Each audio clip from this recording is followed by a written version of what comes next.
नमस्कार दोस्तों, आप सभी का हमारे यूट्यूब चैनल मैवरिक ऑटोमेशन में स्वागत है। आज के इस सेशन में हम जानेंगे कि कैसे हम होल्डिंग सर्किट्स का यूज़ करते हैं या कैसे हम होल्डिंग सर्किट्स का बनाते हैं लॉजिकली पीएलसीज़ के अंदर। इसके लिए हमारे पास 2 मेथड्स हैं। पहला मेथड हम लैच और अनलैच का इस्तेमाल कर सकते हैं। लैच जो है यहाँ पे होल्डिंग के लिए यूज़ होगा या कहीं-कहीं पे इसे हम अदर पीएलसीज़ में इसे हम सेट के नाम से जानते हैं। बेसिकली जो लैच है वो होल्ड करता है या किसी चीज़ को सेट करेगा, जो बिट्स हम इसके ऊपर यूज़ करेंगे, उसकी वैल्यूज़ को ये होल्ड करेगा। अगर उस होल्डिंग वैल्यू को अगर हमें रिलीज़ कराना है या क्लियर करना है, तो उसके लिए हमें अनलैच का यूज़ करना होता है। और अनलैच को हम अदर पीएलसीज़ में रीसेट कॉइल बोलते हैं। तो जब भी हम होल्डिंग सर्किट बनाएंगे तो हम लैच और अनलैच का इस्तेमाल कर सकते हैं। और इस पे जो भी हम एड्रेसिंग करेंगे लैच एंड अनलैच पे, वो एड्रेसिंग सेम होनी चाहिए।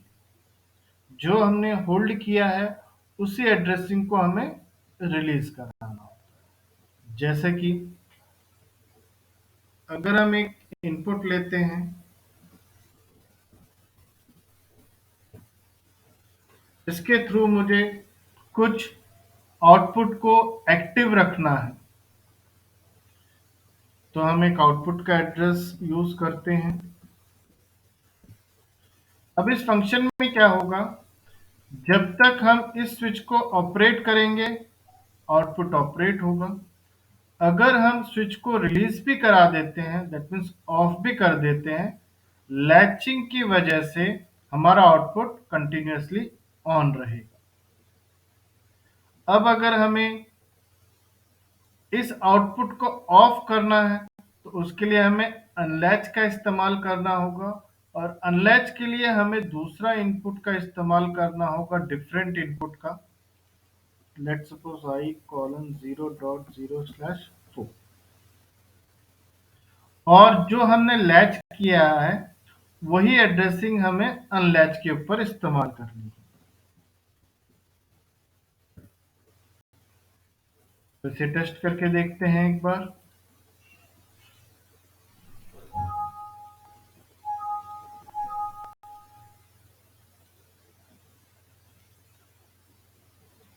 तो इस लॉजिक में जो है हमने एक 2 इनपुट्स का और एक आउटपुट का इस्तेमाल किया है। जो इनपुट नंबर 3 है ये हमारा स्टार्ट बटन है। लेट्स सपोज जैसे हम इससे स्टार्ट करते हैं आउटपुट एक्टिव हो गया। अब अगर हम इस बटन को रिलीज भी कर देते हैं तो भी आउटपुट ऑन ही रहेगा, क्योंकि जो लैच की जो फंक्शन है वो है सेट, या जो भी बिट्स आई हैं इसके पास, जो भी स्टेटस है उस स्टेटस को मेंटेन करता है लैच। अगर इस स्टेटस को हमें रिलीज कराना है तो हमने इस्तेमाल किया है अनलैच। तो जैसे ही इसका इनपुट ऑपरेट होगा तो ये अनलैच जो है लैच को रिलीज करा देगा, जो भी इसके पास बिट्स है उसे वो जीरो कर देगा। जैसे हम इसे ऑन करते हैं तो वो उस बिट्स को जाके रिलीज कर देता है। तो इस तरीके से हम लैच और अनलैच की हेल्प से कोई भी पीएलसी के अंदर लॉजिक हम होल्डिंग का सर्किट इस्तेमाल कर सकते हैं या होल्डिंग लॉजिक हम बना सकते हैं। इसी चीज को हम अल्टरनेट में इस तरीके से भी बना सकते हैं। अगर मुझे लैच और अनलैच का इस्तेमाल नहीं करना है, देन हम वहां पे अपने नॉर्मल एनओएनसी और आउटपुट कॉइल से भी इस चीज को परफॉर्म कर सकते हैं। जैसे कि हमें होल्डिंग और अनहोल्डिंग के लिए एक स्टार्ट और एक स्टॉप बटन की रिक्वायरमेंट है।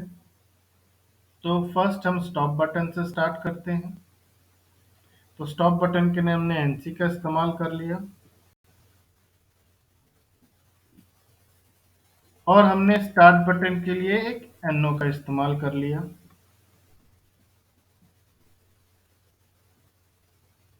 और एक हमने आउटपुट कॉइल लगा।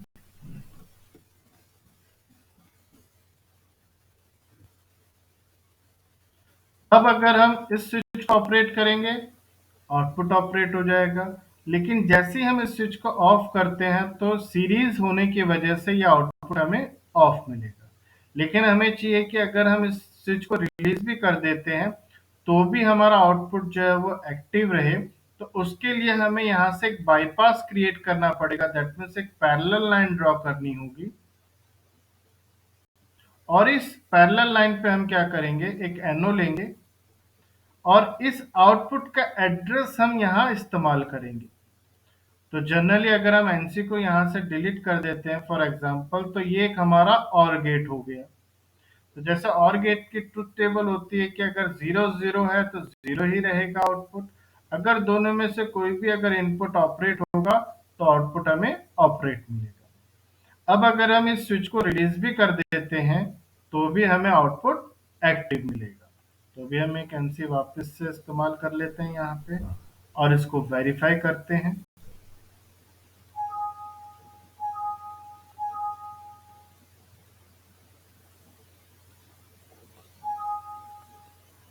तो जैसे ही हम स्टार्ट बटन पे प्रेस करते हैं, आउटपुट हमारा एक्टिव हो गया।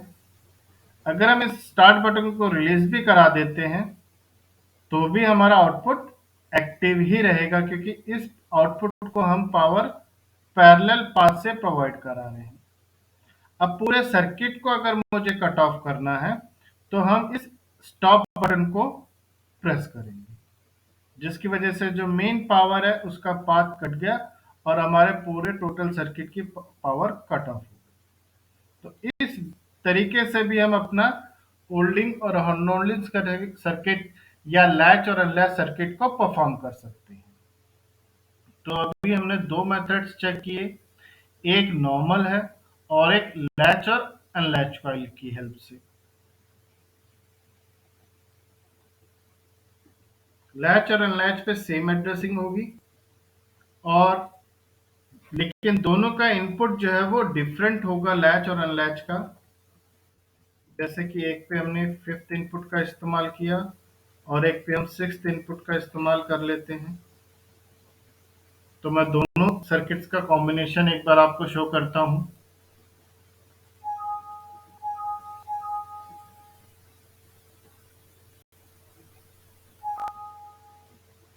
तो जिस तरीके से हमारा जो बॉटम सर्किट है लैच वाला, अगर हम इसे ऑपरेट करते हैं, आउटपुट हमारा ऑपरेट हो गया। और अगर हम इसे ऑपरेट करते हैं यहाँ पे, तो यहाँ से हमारा आउटपुट ऑपरेट हो गया। अब अगर हम इसे रिलीज करा देते हैं तो भी आउटपुट ऑपरेट है और इस सर्किट में अगर हम इस स्विच को रिलीज कराते हैं तो भी आउटपुट ऑपरेट है। तो ये जो कंडीशन बनी है हमारी इस एनो और पैरेलल को मिला के आउटपुट के साइड, तो ये होल्डिंग सर्किट बना है, जिसको हमने सिंपली एक लाइन में नीचे वाली फर्स्ट रंग में हमने डिनोट कर दिया। अब अगर इस सर्किट का पावर कट करना है तो हमने इस एनसी को प्रेस किया, जिसकी वजह से टोटल सर्किट हमारा कट ऑफ हो गया। इसको रिप्रेजेंट करने के लिए हमने सेकेंड रंग में एक अनलैच कॉइल लिया है। जैसे ही हम इसे प्रेस करते हैं तो हमारा आउटपुट कट ऑफ हो जाता है। तो इस तरीके से हम नॉर्मल एक होल्डिंग और अनहोल्डिंग का यूज करके कोई भी एक सर्किट को परफॉर्म कर सकते हैं, लैचिंग और अनलैचिंग के थ्रू या नॉर्मल आउटपुट के थ्रू। तो ये सर्किट जो है, ये जो लॉजिक है हमारा, हम यूज इस्तेमाल करते हैं किसी भी चीज को या किसी भी कंडीशन को होल्ड करने के लिए, सो दैट कि हम उस कंडीशन को बाद में कहीं इस्तेमाल कर लें या उस कंडीशन को कहीं और से हम कट कर सकें। तो उस चीज के लिए हमें कुछ बिट्स को होल्ड करना होता है, उनका स्टेटस को होल्ड करना होता है। तो ये दो मेथड्स है जिसके थ्रू हम उन सर्किट्स में होल्डिंग का इस्तेमाल कर सकते हैं। आई होप कि आप सभी को होल्डिंग सर्किट्स के बारे में नॉलेज मिली होगी इस वीडियो के through. Please like and subscribe our channel. Thank you.